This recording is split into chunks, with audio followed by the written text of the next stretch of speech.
Videos देखने के लिए सब्सक्राइब करें जनसत्ता.com, बेल आइकन दबाकर पाएं लेटेस्ट नोटिफिकेशंस।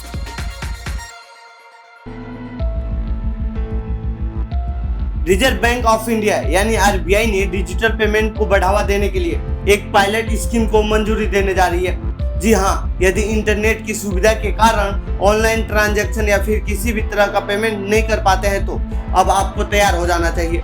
आरबीआई ने गुरुवार यानी 6 अगस्त को ऑफलाइन पेमेंट्स मोड के पायलट प्रोजेक्ट देने का ऐलान कर दिया। इस प्रोजेक्ट के तहत जिन जगहों पर इंटरनेट की कनेक्टिविटी नहीं है वहां भी अब डेबिट, क्रेडिट या मोबाइल डिवाइस के जरिए लेन देन किया जा सकेगा। तो आइए जानते हैं इस रिपोर्ट में आरबीआई के ऑफलाइन स्कीम के बारे में।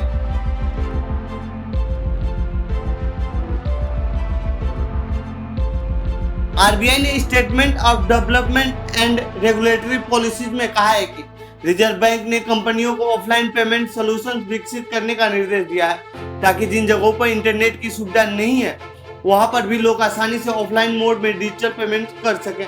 इसके चलते ऑफलाइन मोड में इनबिल्ट फीचर्स के साथ छोटी वैल्यू के पेमेंट की पायलट स्कीम को मंजूरी का प्रस्ताव दिया गया है।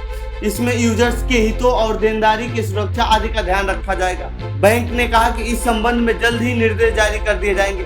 केंद्रीय बैंक का कहना है कि पायलट प्रोजेक्ट से मिले अनुभव के आधार पर इस स्कीम के लिए विस्तृत दिशा निर्देश की निर्धारित समय में घोषणा की जाएगी।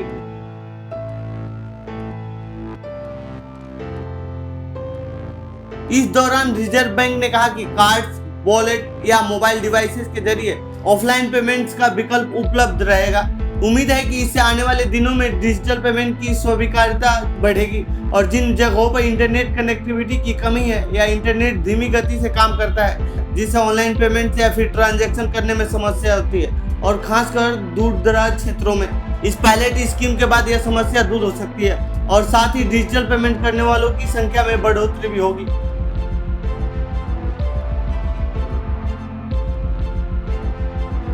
आरबीआई के अनुसार पेमेंट सिस्टम ऑपरेटर्स यानी पीएसओस को ऑनलाइन विवाद निपटान को लागू करना होगा क्योंकि डिजिटल ट्रांजैक्शन में बड़ी संख्या में विवाद के मामले सामने आ रहे हैं, इसीलिए इनका निपटारा भी सुनिश्चित करना होगा। आरबीआई ने अपने बयान में कहा है कि टेक्नोलॉजी आधारित एक पारदर्शी और प्रभावकारी व्यवस्था की जरूरत है जिसमें कम से कम या बिल्कुल भी मानवीय दखल न हो।